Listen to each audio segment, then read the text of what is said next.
Hey, better late than never. Hey, thanks for coming out and checking out another episode of Issue at Hand on the J Hood Creative Channel. I've got my usual cast of characters here. We're ready to talk about a great book tonight. We've got a great guest. I want to take a minute to shout out the people that were waiting for us. Who's Your Nerd was tailgating. Matthew Poe was tailgating. And our special guest Metarog was in the chat a little early. So let's bring in this how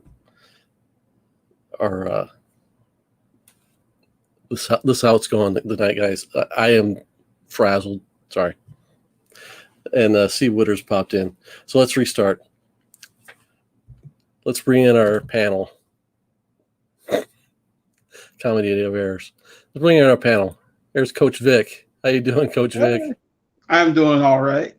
Are you doing better than I am tonight? Well, I'm missing half a tooth, so I don't know. Okay, you win. We've got the fantastic Mr. Cheese. How are you doing tonight, Mr. Cheese? I'm doing fantastic now that I have stopped holding up the show. It wasn't just you, my friend. It was not just you. And we've got Ben. How are you tonight, Ben? Hey, doing okay. I've got all my teeth. Looking good. Life is good. And Ben's there with the proper equipment. He sounds awesome. Ooh.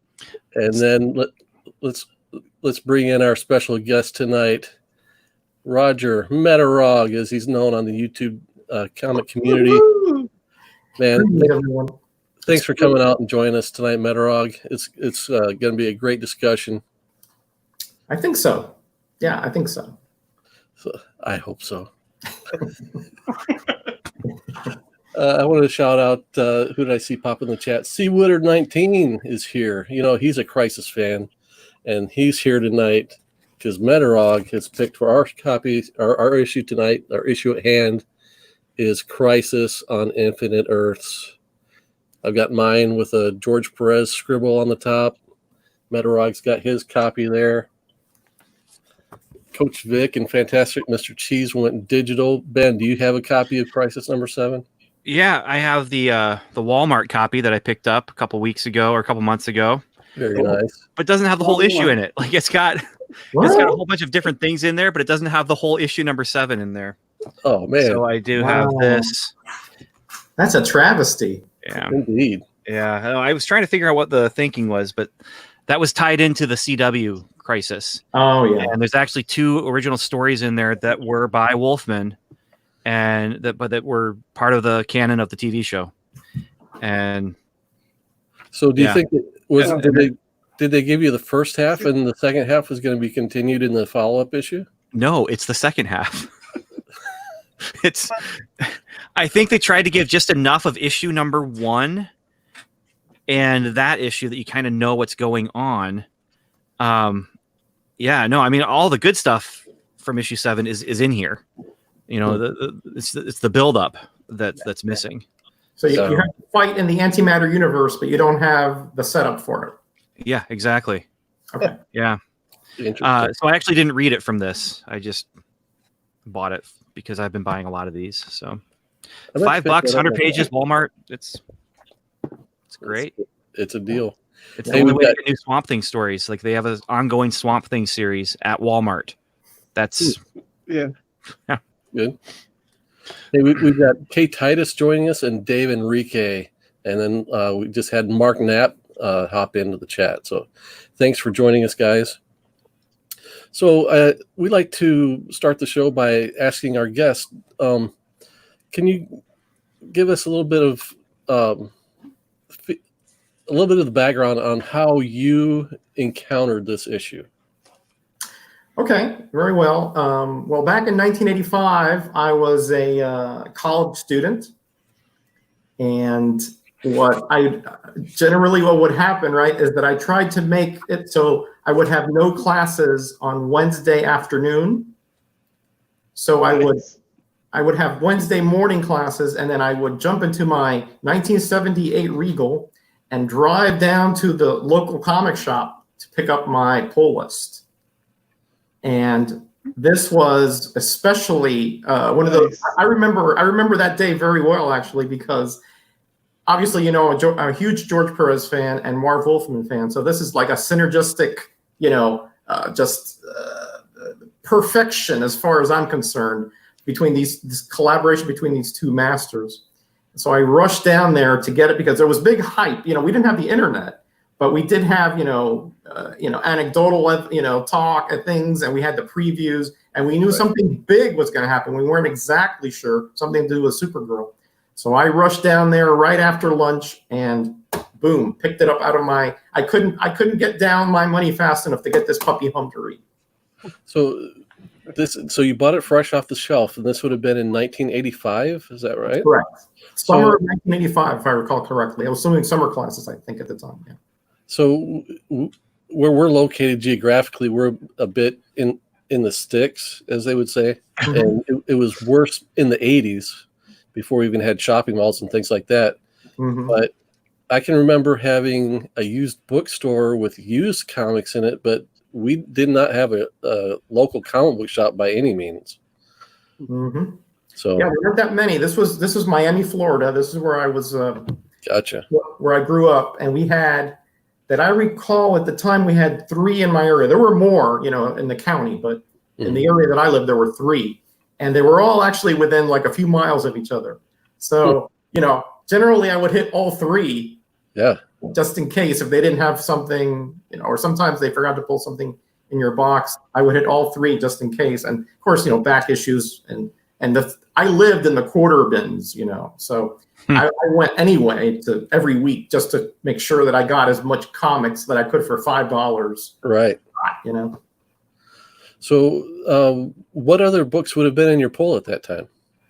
Oh, let's see. Probably New Teen Titans, Avengers, probably most of the Marvel main heroes, Iron Man, Thor, Spider-Man, although I'm not the hugest Spider-Man fan, but I still did pick up Amazing Spider-Man. And then, of course, there would be a few comic-related publications, Amazing Heroes, Comic Scene, things like that, that I would pick up. So I also would pick up an independent here or there, but only when it was recommended by the store owner, and that was maybe 1 a month.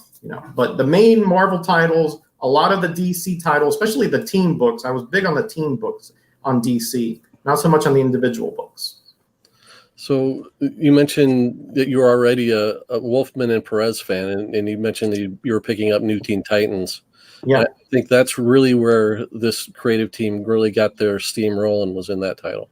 Correct. Yeah, correct. Absolutely. I knew Wolfman from, he did a short stint in Spider-Man, but of course he did the great Tomb of Dracula run, which is just mind-blowing. And of course, Perez on Avengers and Fantastic Four during the 70s was amazing. So, when I got that first Teen Titans book and I saw they were both on there, and Teen Titans was like, nobody liked the Teen Titans back then. It's like, well, they'd canceled their book for a while. Yeah. Essentially, it was just, hey, do what you can with it. This is, we've given up on this team years ago. So, and essentially they brought it, they resurrected that team out of the grave, essentially. Right. So, Ben, what was your recollection? Were you a Teen Titans fan back then? No, I wasn't. 85, I was 11, and so it was Star Wars comics, G.I. Joe comics, Transformers comics. And then occasional superhero stuff, Superman, and yeah, that's pretty. Oh, and Archie, Gotcha. The Christian Archie. I don't know if you remember those, but I had a bunch of those. Yeah, Spire. Yeah, Spire comics. Yeah, the Al Hartley stuff.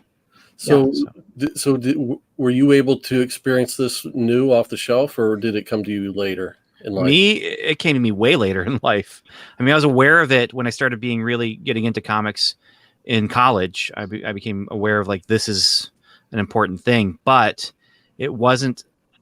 I think I mentioned this earlier. I was working after we got married, so we're talking about 17 years ago, at Barnes and Noble, and a lot of the comics that I read during that time were just comics I pulled off the shelf and read during my lunch break and then put back on the shelf. And this was one of them so we're talking 17, 18, 19 years ago. Gotcha. Cool. Yeah. But I read it because I was like, I have to read this. Like, this is comic history. This is important. And it felt like jazz. kind of like a must read as yeah. Almost like, what we used to call on my podcast, sci-fi homework. You have to watch this movie because you have to see this movie.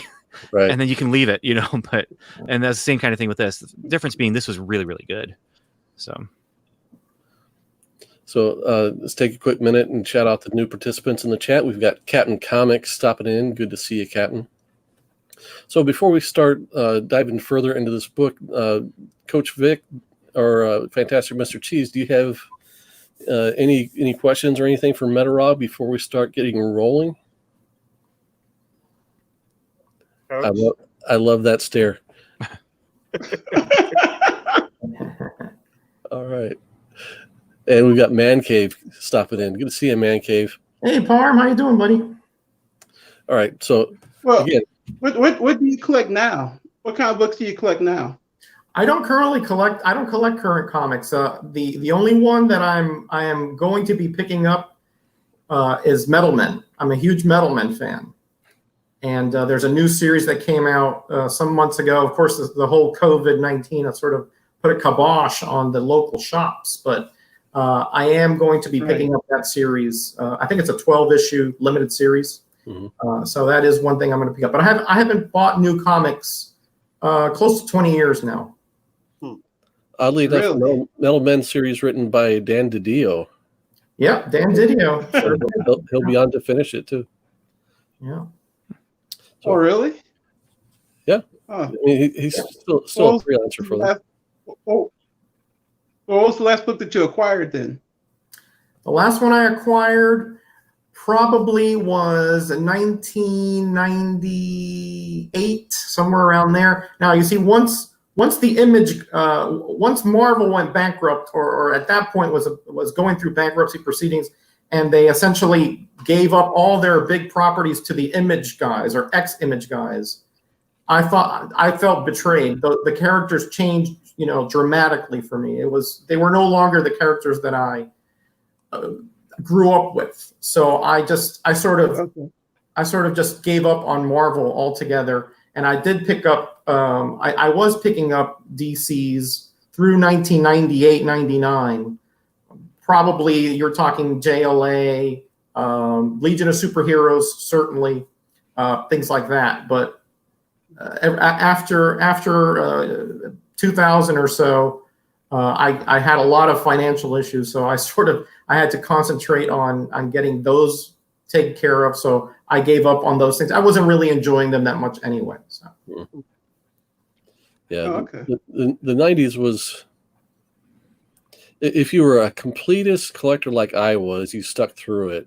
But a lot of people jumped off the comics bandwagon, and not just the people that kind of got in that got in kind of because it was kind of become a trend with the death of Superman and things like that. A lot of collectors came in and weren't satisfied with their rate of return on their investments and got right back out. But people our age that had been in collecting comics for a while kind of fell off the collecting boat.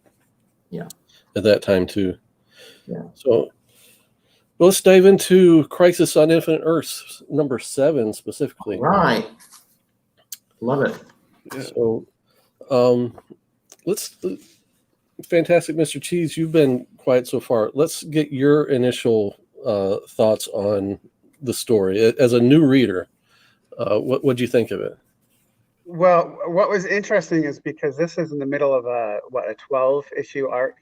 Yeah. And so I had the challenge, and I knew that, one of the things that I was warned about is there's a lot of characters in this, and there's the potential of it being kind of confusing. And so I was like, okay, well, should I read the first 6, before it, or just jump right into 7 and see how it goes? And one of the things that I've been trying to do with this, the issue at hand is just really just read the issue at hand and see what happens. And so I just decided, let's jump in on 7.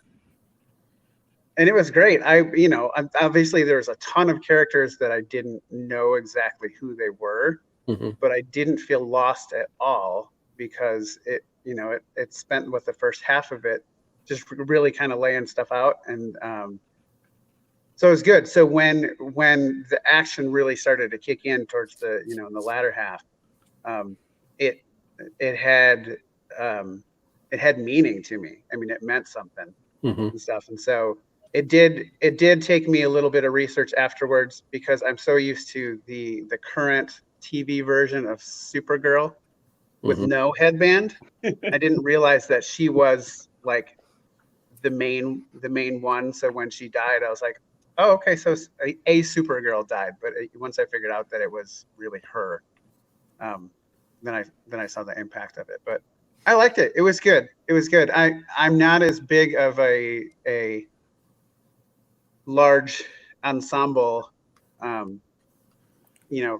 large cast as I am with solos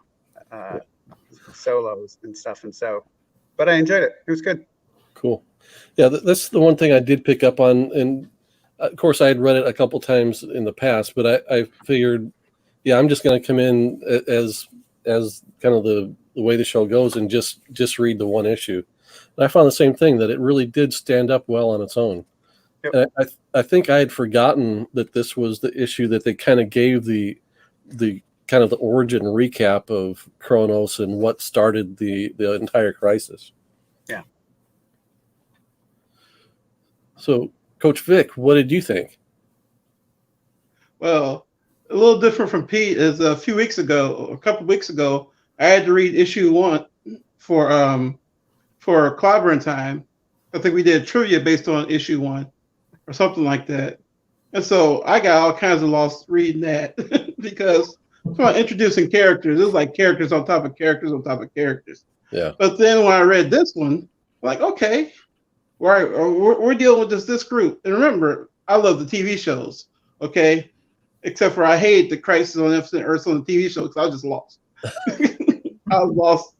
I mean, I go from the Batgirl to Batwoman to Flash to Green. I was lost the whole time. Okay. But here, I really liked reading this.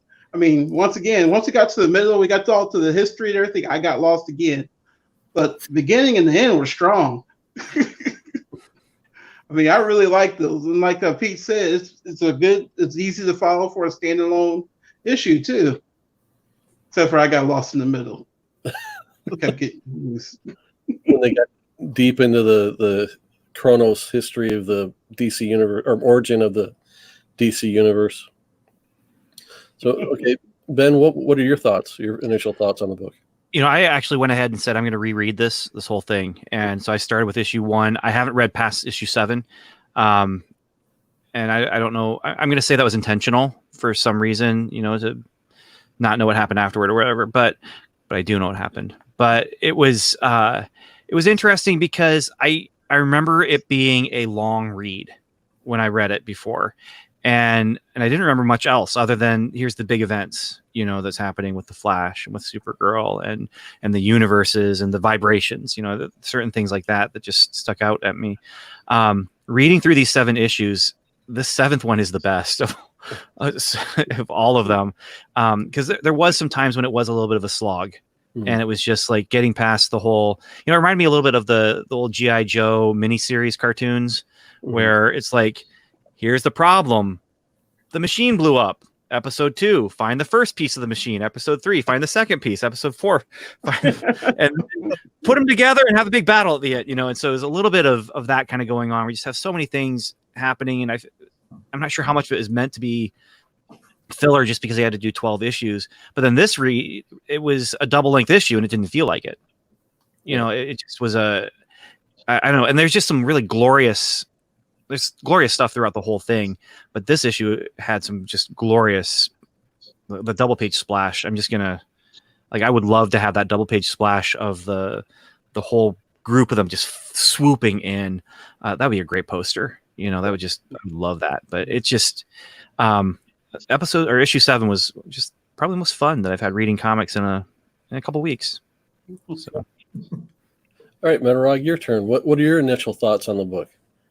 Well, I mean, you have a couple days, because I'm telling you, it's hard for me to sort of rein myself in when it comes to this, because beyond this one issue, it's sort of like having a picture of a landscape and you get a little bit of a tree, and that's what you see in this issue. It's a beautiful tree, but so you know that there's more beauty around it, but you only have a very, very tunnel vision of what's going on. And I can go back to the historical reasons of why this even exists, right?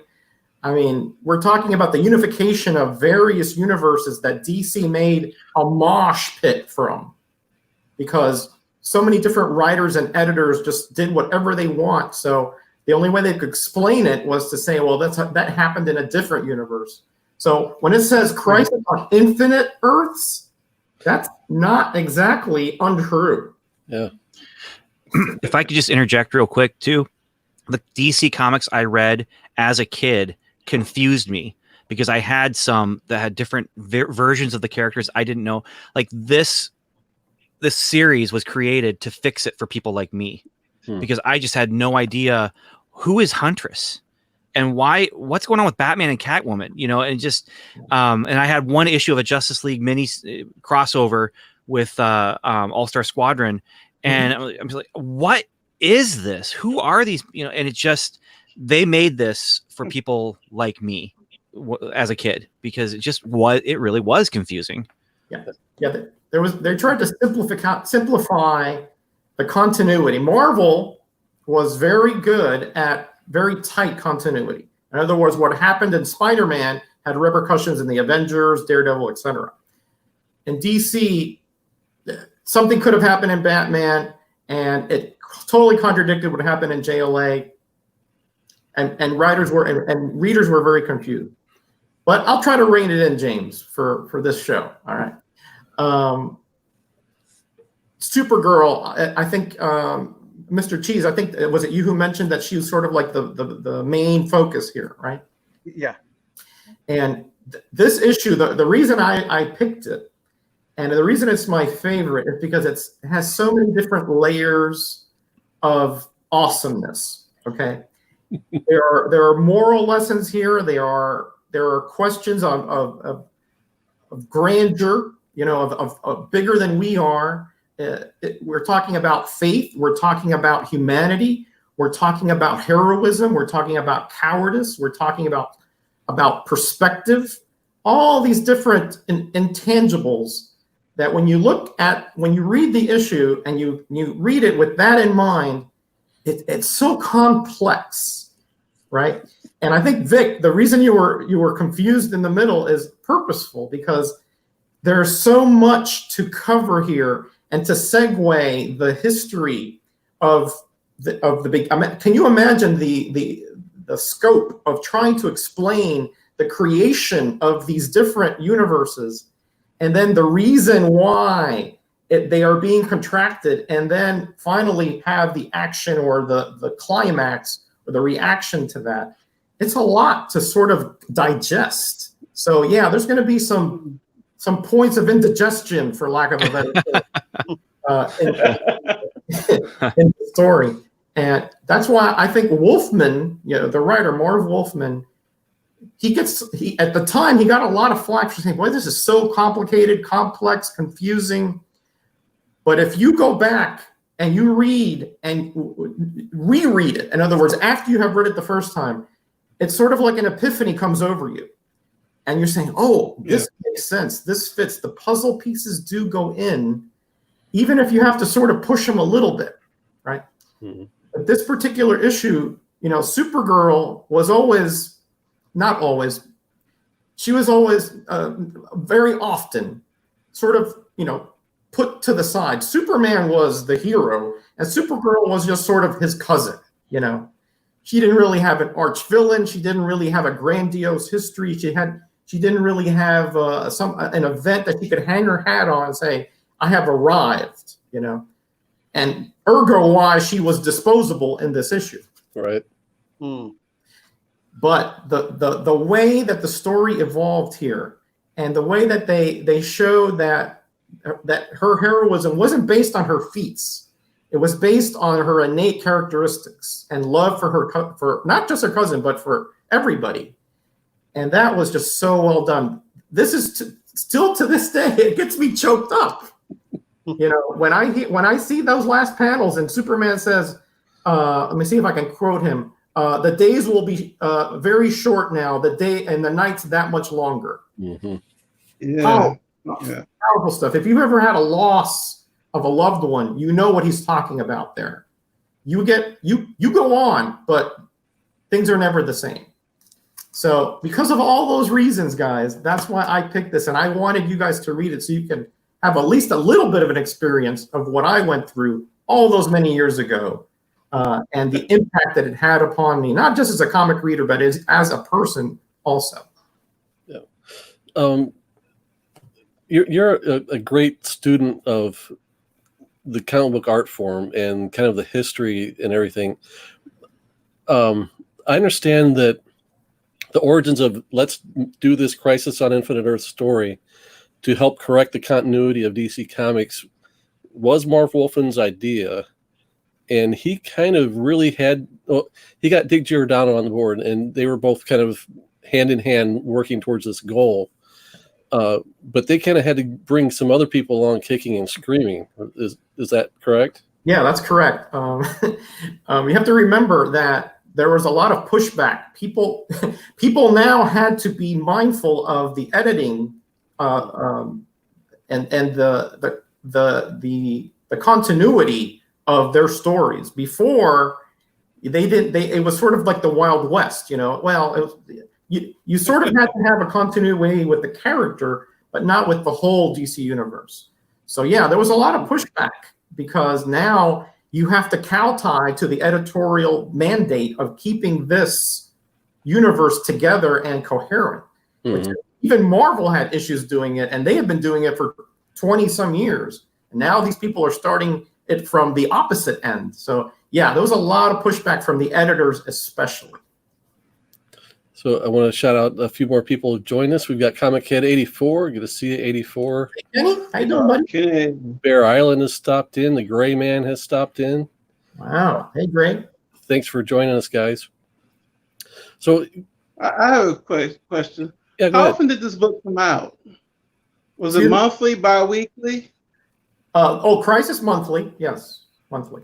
And like a lot of comics today, they pretty much stayed on schedule. They did. Yeah.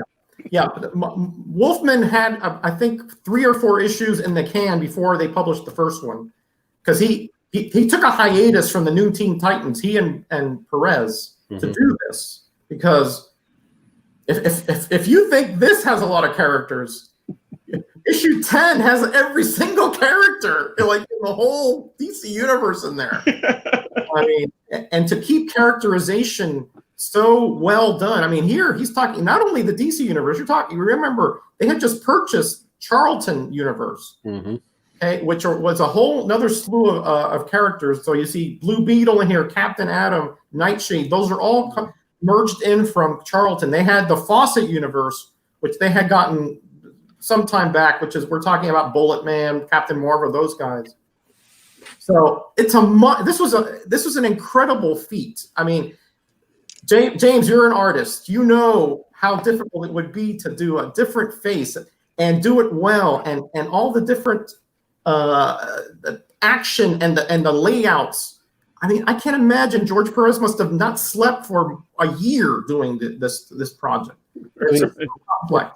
As an artist, I can't imagine approaching a white sheet of paper knowing that I'm going to draw every possible character in the background on this thing. I mean, yeah. Oh, is that what that is? Oh, wow. Yeah, look in the background there. Hi, Leah, Comic Bro, and Not Near Mint have stopped in the chat. Thanks for, and Prowler 671. Thanks for stopping, guys. Hey, guys. Oh, wow. Oh, the Hialeah episode you guys had was so good. Oh, that was a fabulous episode. It was definitely a great time. Yeah.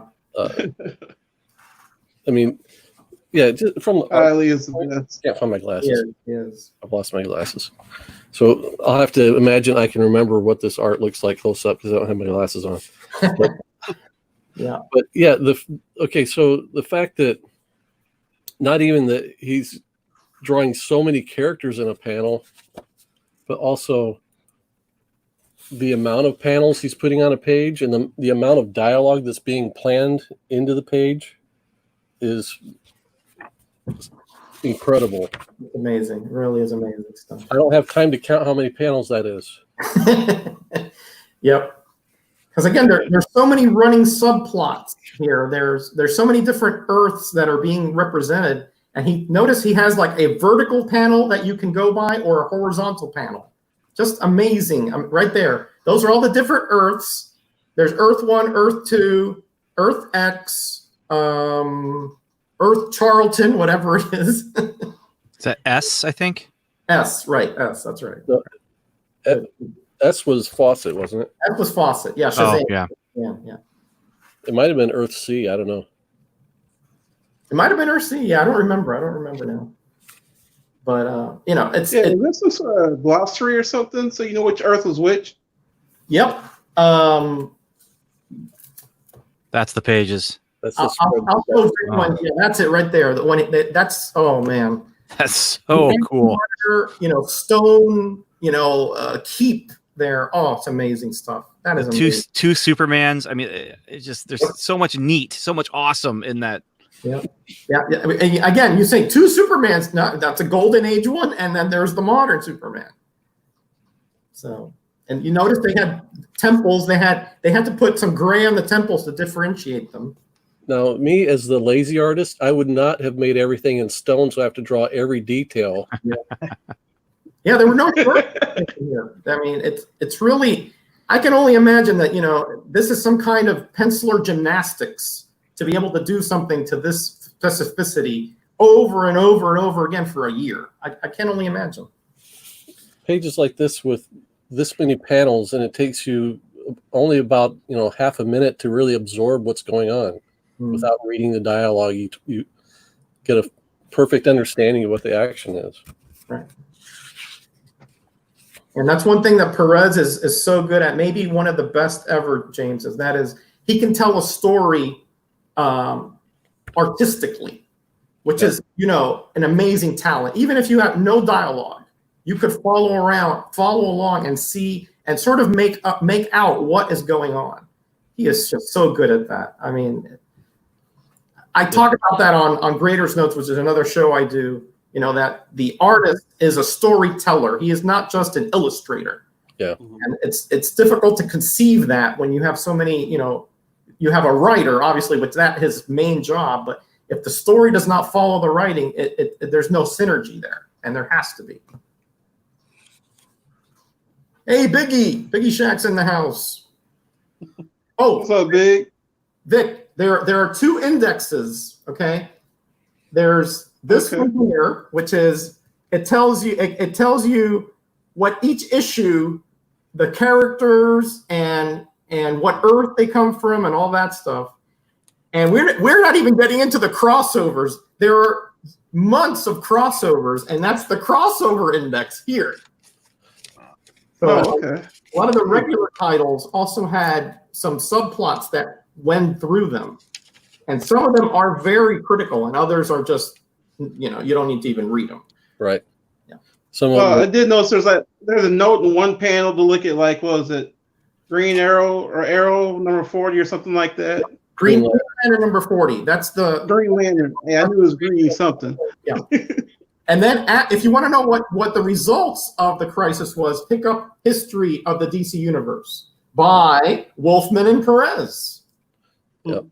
A 2-issue prestige series, and it sort of gives you just flashes of what occurred, a sort of an encapsulation of what the changes are and what the new universe is like. Mm-hmm. Yeah, I remember it as well. So as someone who, I was not reading anything DC back at that time. I think I'm a Spider-Man guy, and so if I was doing anything, I was reading Spider-Man back then. Did it work? Did their master plan of trying to converge everything together and create a unified universe or whatever you want to call it, did it work, or was this something that they still struggled with after this event? It depends on your perspective. It was a little bit of a delayed process. Yeah. Okay. Yeah. What came out of it was, well, the most notable thing to come out of it was they rebooted Superman with John Byrne, who we've talked about before in the X-Men episodes.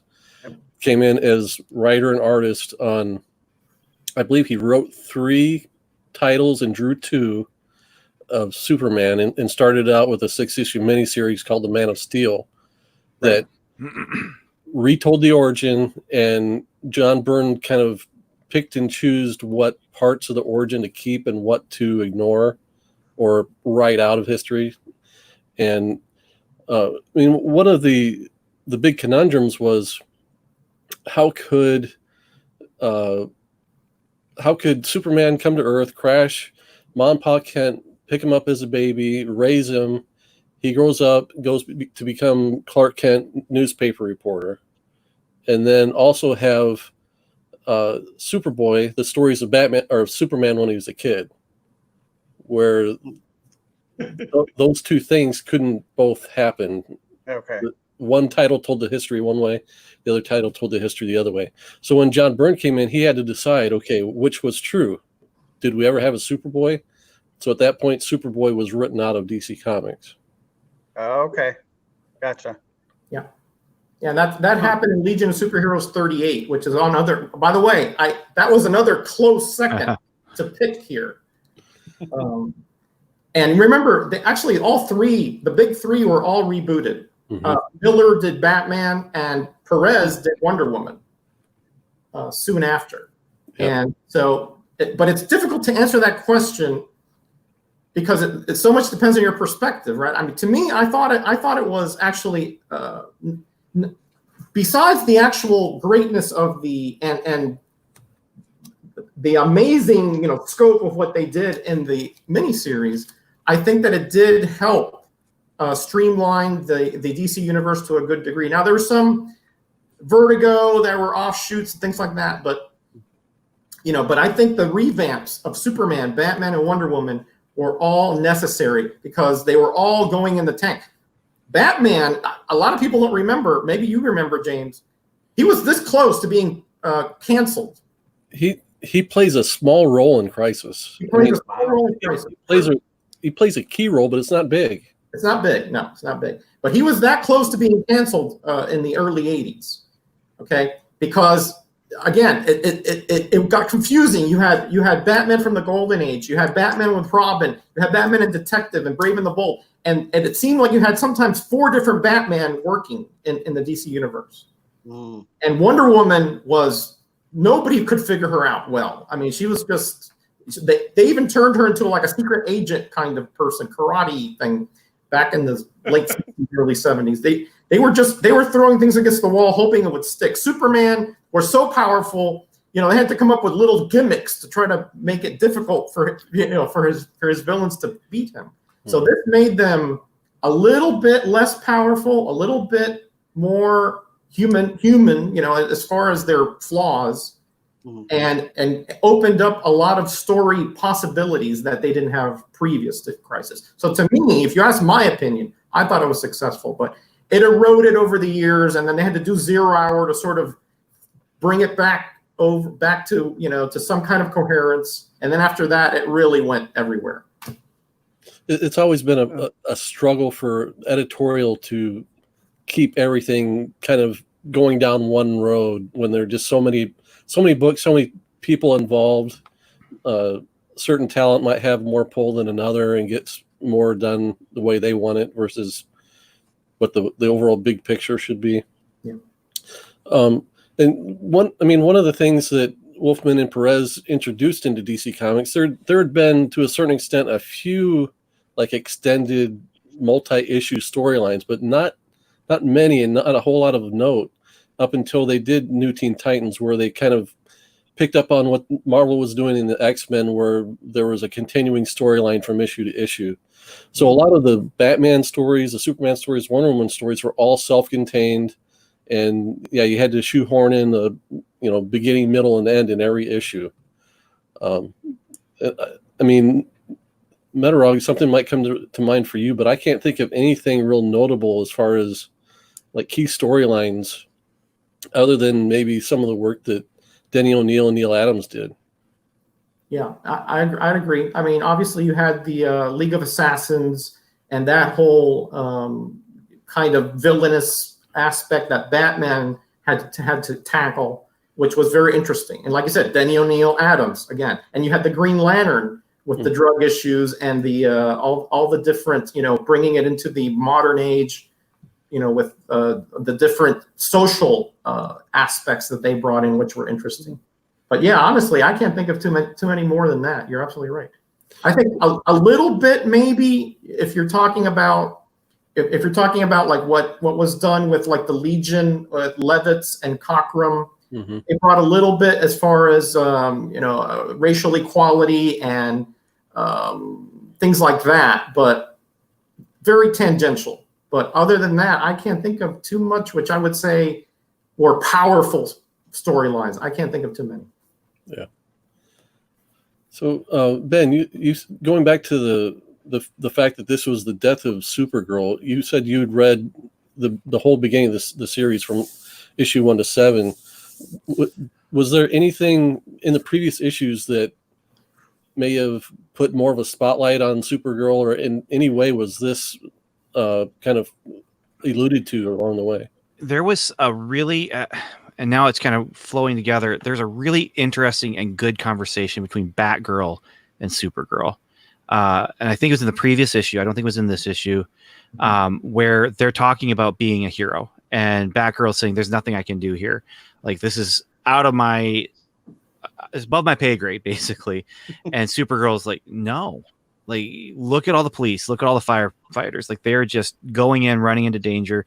But, Batgirl's just like overwhelmed by just all this cataclysmic stuff that's going on. And I feel like that was really just setting up this, which it really stuck out to me as a really awesome conversation. Like I said, there's some real highlights in the stuff. There's some moments where it's a slog to read, but there's also some real just gems of moments. And that one was just this wonderful moment. And I knew Supergirl was going to die. Like, I knew this. And I'm reading that, and it didn't even cross my mind.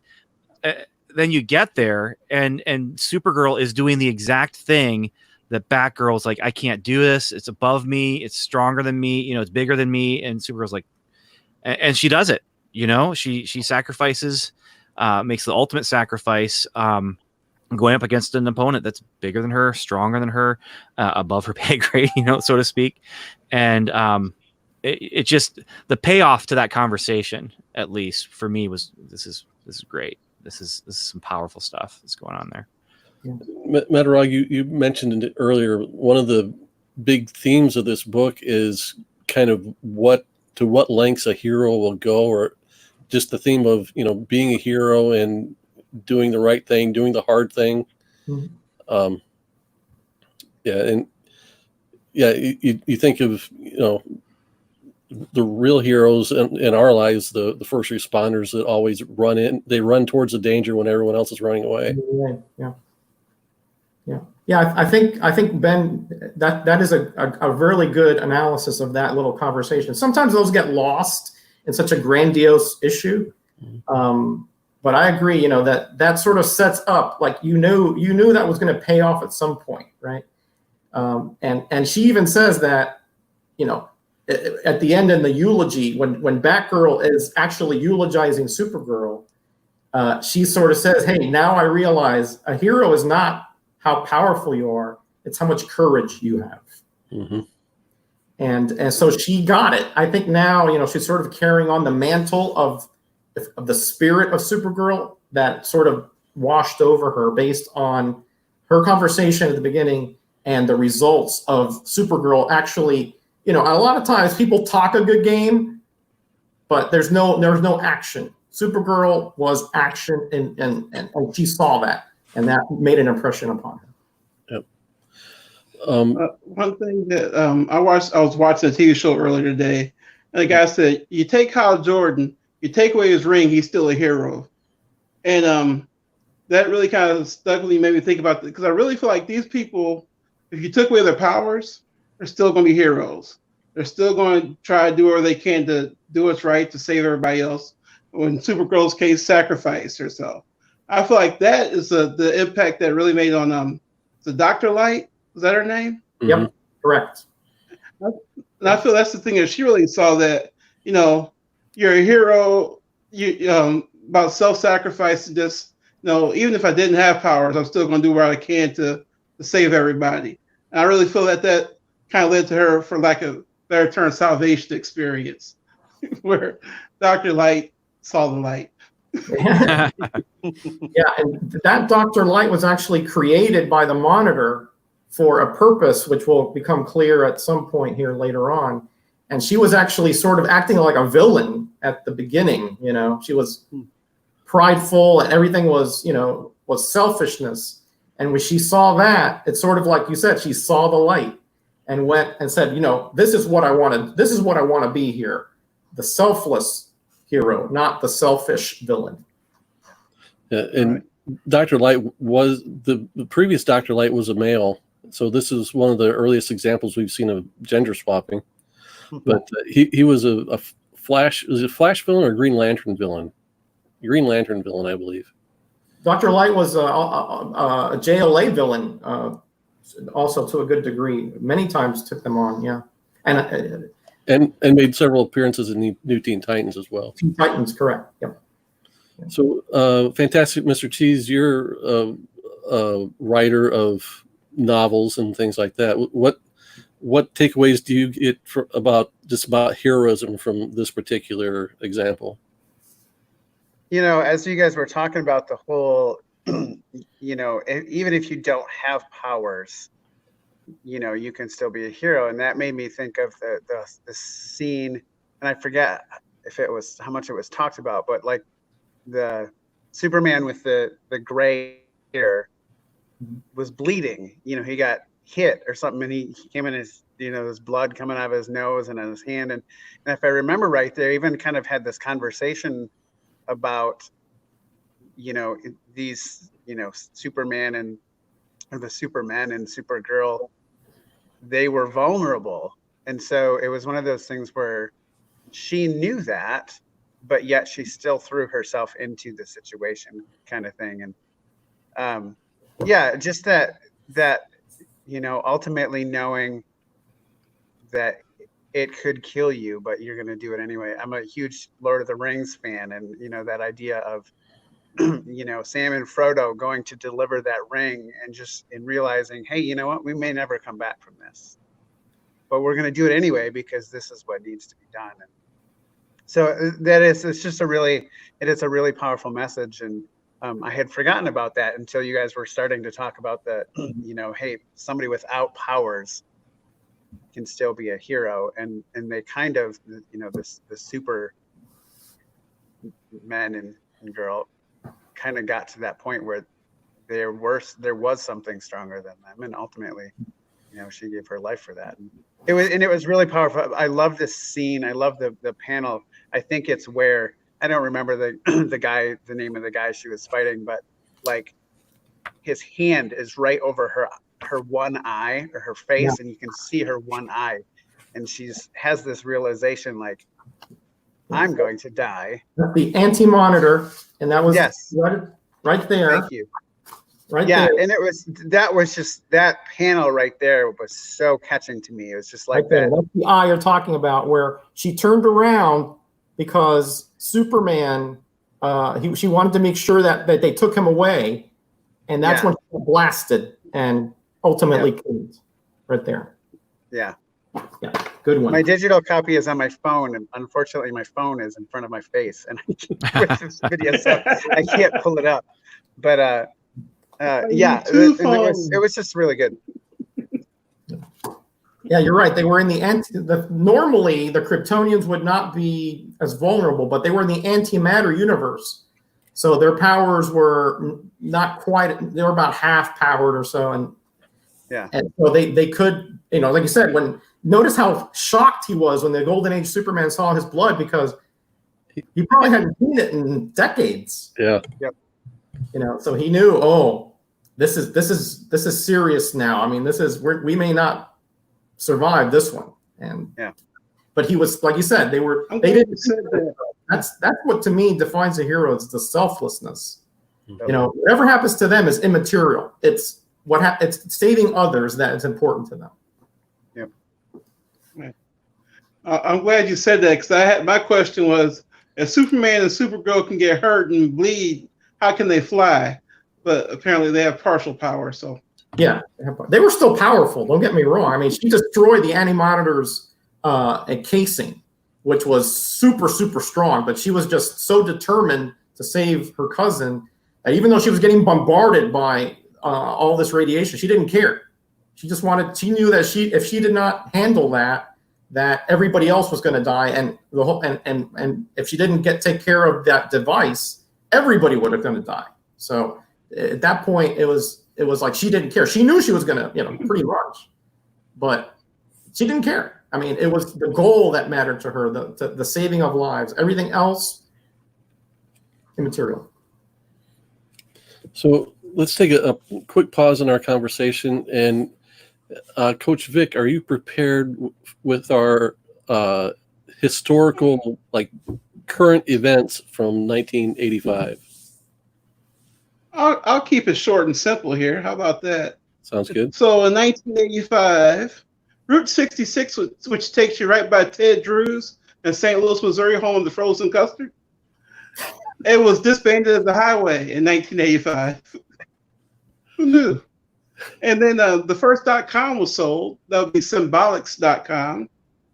And Microsoft introduced us to Windows 1.0, among other things.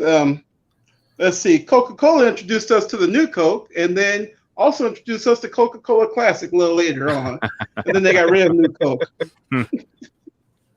I personally like New Coke. Let's see. What was the other thing I found here? There are some riots going on throughout the world, none in the United States. Mikhail Gorbachev took control of the USSR. I'm sorry, of Russia. My bad.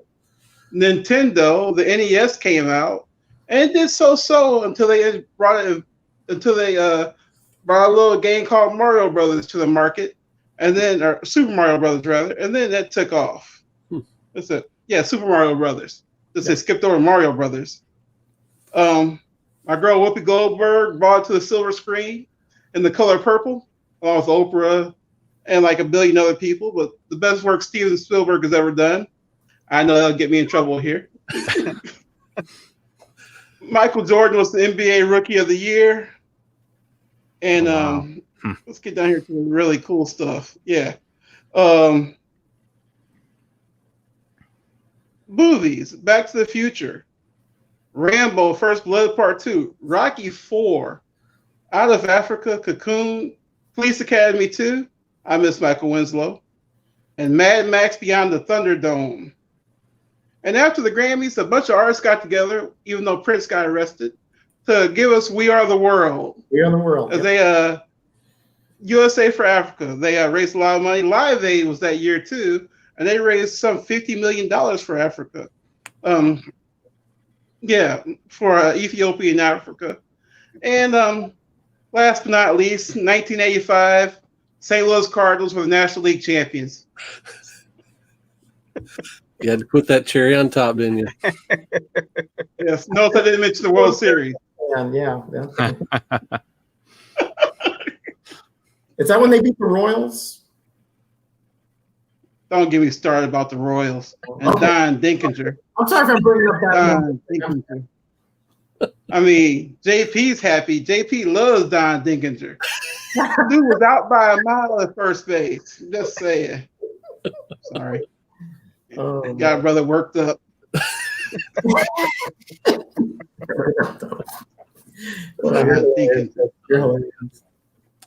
All right. Well, one job. Watch the play. Never mind. All right.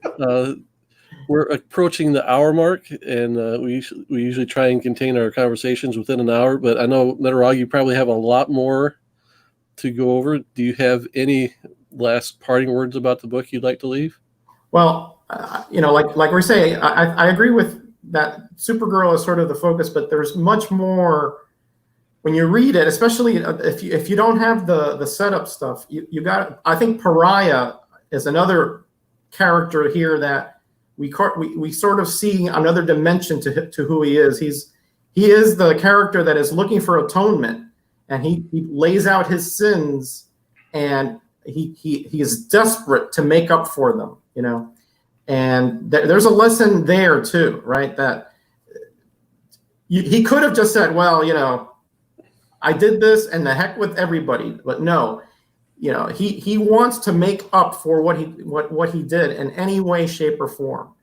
And at one point, Uncle Sam stands up for him when Lady Quark says, "You're the one who's responsible for destroying my world," and he said, "Can you imagine living through what he did? He has suffered enough." So all I'm saying is that, again, there's so many layers in this story that you can go through. It's got a lot of great moments. A lot of great moments. And again, every time I read it, I actually pick up another one, and I've read this thing probably 25, 30 times. So all I'm saying is that if you're a fan of those kind of entrenched moralistic lessons, read this and then read it again and see what you come up with. Very good. Ben, do you have any last comments on the book? Yeah, I always wonder when I see something like this, like if the people creating it knew, like when how big it was. When Perez is drawing it, did he know he was drawing something that people were going to look at and say, "This is a masterpiece"? 30 years later, and like, did he know as he was drawing all those intricate things like you're talking about? Like just so many small bodies, but on that cover, and they don't even get colored really, but just there's so many little things. Did he know people are gonna be like, this is a masterpiece? Same with Wolfman. They were doing a job and turned out to be something just fantastic. Yeah. Both creators squeezed so much into this, even though it was a double-sized shocker, as it says on top. Mm-hmm. They squeezed so much story, and I don't think any of the effort is wasted. No, there's not a square inch. Well, actually, that's not true. There are some square inches that are just blank. Yep. There's white space. There's actually a lot of white space in there. Yeah. I think Ben, to answer that, I think that they knew that it's sort of like this may be a bad analogy. Sort of like the first man to go to the moon, right?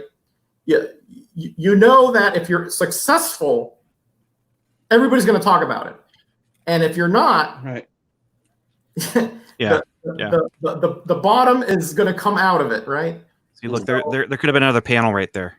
Yeah, that's true. That was there's a lot of pressure on them, but there was a lot of hype because, again, like James was saying, they had been trying to do this for a while, and there was maneuverings and there was backroom deals going on, and until finally this came to fruition. So they knew that they had to hit a home run. A triple would not have done it. It had to be a home run, and I think that they managed to do that. Yeah. Fantastic, Mr. Cheese. Do you have any last thoughts on the book? The last thing we talked a little bit about, kind of going through the backstory of, of why all these infinite Earths exist and why they're, converging and all that kind of stuff. And I love history. I love made up history. I love, again, I'm a huge, Tolkien fan. I've read all of the really, really nerdy stuff of his that just kind of digs down deep. And that's kind of what this felt like to me. It was this really interesting. I was able to follow along really well. It was, it was really wordy, but I was able to follow along really well and just kind of get this really interesting picture, and it was just a really thoughtful way of creating, explaining this dilemma that they're in, this meta dilemma that they're in, and how they're trying to address that. But it was done with a really good story kind of thing. And so I really enjoyed that part. That's, again, as a writer, I look at those things and I'm like, okay, how can I wrestle with that? How can I explain that? I have this current book that I'm working on has some chapters in it where I have to do exactly that type of thing and try to figure out how to make it entertaining, so that people want to keep reading it. And so I enjoyed that part. I thought that was pretty neat. Cool. Very nice. I think the thing you're trying to verbalize is what I would call world building. Oh yeah. Yep. Where it's creating the backstory, the history that, would have been 50 years when they published this, right? So DC started essentially in 38, and this was, not quite 50. They had a big 50 bullet on it, but Superman came out in 38. Is that right? Yes. Yeah, so they're a little shy, but close. Well, I think they're counting the All-American publishing before it was merged with DC. Right. That's in 35. Yeah. Yep. So yeah, they had a lot of history to touch on in this series. 36, maybe 35, 36. Yeah. So, Coach Vic, do you have any last comments on this book? Well, I really enjoyed doing this show. I guess you said this is the last episode of our first season, and if I'm not mistaken, this book made an appearance in our very first episode, and it taught me the first word that I learned in the whole comic book thing, and I was pronouncing it wrong every other week. But Pieta, is that right this time? Yeah, close. It's a Pieta cover. That's correct. Yeah. It's based on Michelangelo's statue of Mary and Jesus of Nazareth after his death on the cross. Yes, that's correct. Yep. Yes, exactly. And remember the first episode we did, Jane pulled out like 500 comic book covers that had Pieta on the cover. Oh, yeah. And I realized it's all over the place. Yeah, there are quite a few. Yeah. So yeah, this is the first time I've read this in I don't know how many years, maybe 10 years. But I actually read the entire Crisis on Infinite Earths, the floppy copies I bought from. Back then, I was subscribing through Mile High, the way people do through Midtown now. Wow. I read through my original 12 issues on my way to China, actually. Made a trip over there several years ago for business. And it's a 12-hour trip, and it took about 12 hours to read the whole thing, but I got it done on the way there. And going back, and I remember, as Ben said, the early on, there's a lot to kind of get through before it gets really interesting. It gets really rolling. But yeah, this just looking at it from the standpoint of this one issue, it is definitely a one issue masterpiece. By contrast, for another show we had on Saturday, I went ahead and read this thing and considered, okay, so X-Men 1, they sold 8 million copies, the highest selling copy of comic book of history. Yep. And there's probably as much art and text in this as there is in this. Not as many panels, but effort. And any day of the week, I'll read this before I'll read this again. This was bad storytelling. The art was flashy, yes, but it didn't. I read panels out of order because I didn't know where to go next. And I'm an X-Men fan, at heart. And I remember this as fondly as I remember that. And man, yeah, it's another level. That's for sure. It's another level. Say what you will about how many panels were on the pages in Infinite Crisis, you always knew how the story flowed. And part of it was because it was more grid-like. you know, there, but yeah. They did have the one page I was going to point out that, you know, towards the end during the battle where Perez uses the tool of the fact that he has to do panels helps tell the story on this page right here where, let's see if I can navigate it, where we get diagonal panels crossing over horizontal panels, and we're getting different views of the battle in each of these scenes. But the one consistent storyline we're following through the diagonal panels is the beating that Superman's taking. And I thought that's a case where you can't do that in any other art form. It's tough to do that in written form. It's you couldn't do that in a movie. This you can only get moments like that in the art form of comics. There's also when he's using the panels within an image to show passage of time. Like it's one primary image, but then there's a panel where on this facing page with Supergirl right there. Yeah, exactly. Yeah, and also how he uses the shading to sort of show when there's something going on that's less important, but he still wants you to know that there's other things going on behind the scenes or behind there. It's just so masterful at storytelling, honestly. I mean, and then there was that page that showed all of you showed it already, but showed all 5 of the Earths, and it's like this. The panels mirror each other, and it's just. I just wonder, what did the script look like? What did Marv Wolfman hand to Perez that we got that same thing? I've always wanted the absolute edition of this just to be able to see what that might have been. I'm not sure if that was included as the back matter, but I wish I'd have bought it earlier because it's not quite as much as a first appearance of Miles Morales these days, but it's more than the cover price. Yeah, 2,100. If you pick up this is I'm gonna if I can, I would suggest you pick this up just because it really gives you an idea of the scope of what they did. Mm-hmm. And it gives you just flashes of what the history is. It's not in depth, but it gives you good enough information so that you can sort of say, oh, this is what they were talking about. Because sometimes they show a character and he's in 1 or 2 panels, and this one sort of puts things into context a little bit. It's not an absolute edition or anything like that, but it does give you some perspective.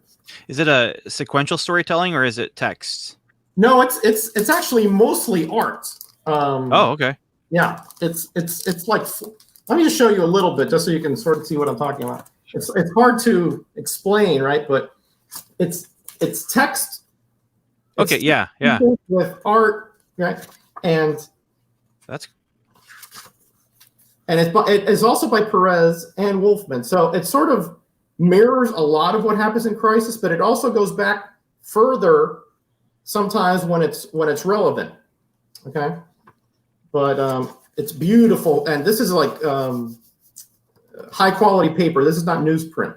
Okay? If I remember right, they used a different coloring style. It's more of almost like a watercolor or a painted coloring style on it. It seemed like that. Yeah, it does seem like the colors are just so vivid. Look at this here with the text in the middle and all the art surrounding it. Just beautiful stuff. Very cool. So anyway, I think it's cheap. I think you can get it probably for like $5. So it's worth it. Yeah, I've got it. I probably read it when it came out, and I've not read it since. I need to pull that back out. You get it shipped for $6.50 on eBay. There you go. While you're at it, pick up a. There's 2 books though. There's 2 books, book 1 and book 2. Yeah. Both books combined. Pick up a run of Cosmic Odyssey. It's good stuff too. Beautiful. I paid more than that when I bought it off. This is $4.50 off the rack. So. Yeah. No, I'm sorry, $3. $4.50 Canada. $3. All right. So I want to shout out the people we still got hanging out. We've still got. Let's see, we've got Gore Vidal has stopped in, not near Mint. Hialeah is still here. Scott424, House Till the End, and Gray Man is still around if I didn't mention him. But we're about to wrap this up, and I missed my cue at the beginning to ask Metarog what he does out here on YouTube, so I'll give you a chance to do that now to kind of recap your channel and where we can find you. I'm on every Monday. I'm on Bub's Comics, the No Faces chat. You know that, Jay Hood. I see you on there. And then I'm also every other Thursday. We do Grader's Notes, where we do something similar to this, but we grade every aspect of a comic: the writing, the art, the cover, the concept, and an overall grade. And we get to the nitty gritty. We are nitpickers to the extreme. Okay.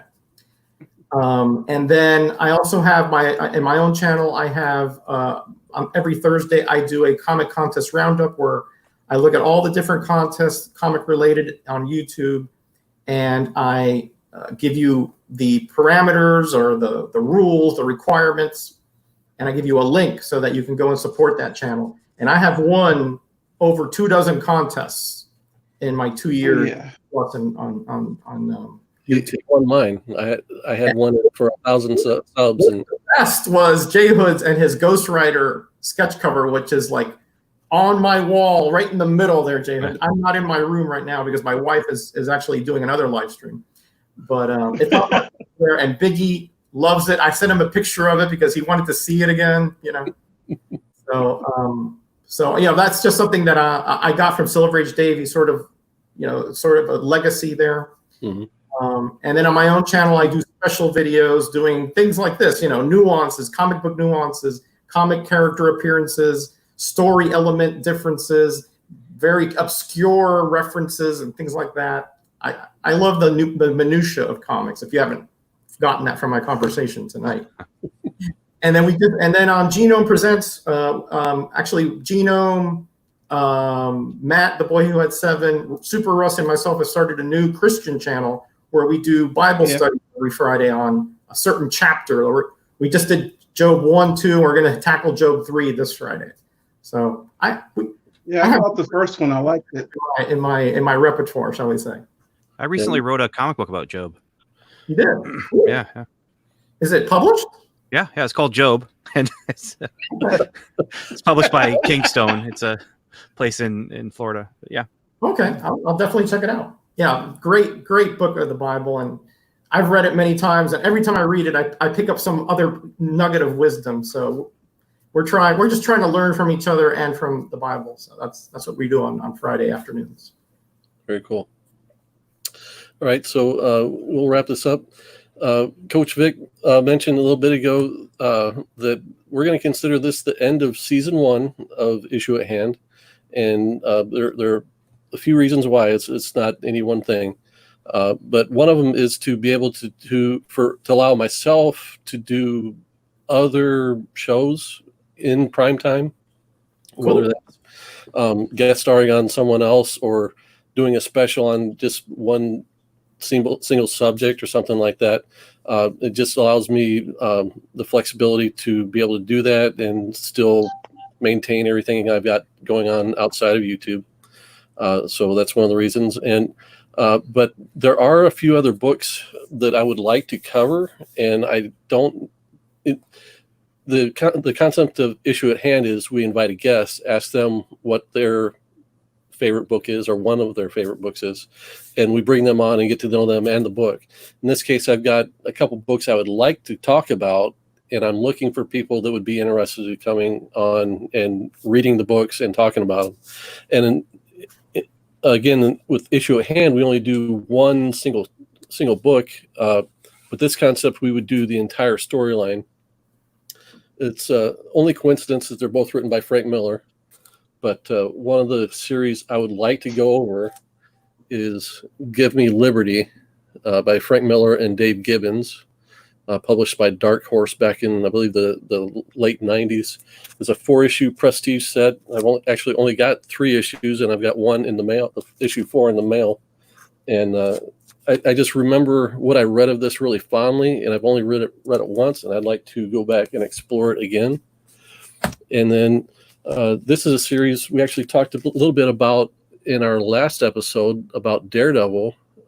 We'd covered Daredevil 181, and we mentioned Ronin. It's a 6-issue miniseries published by DC Comics, actually.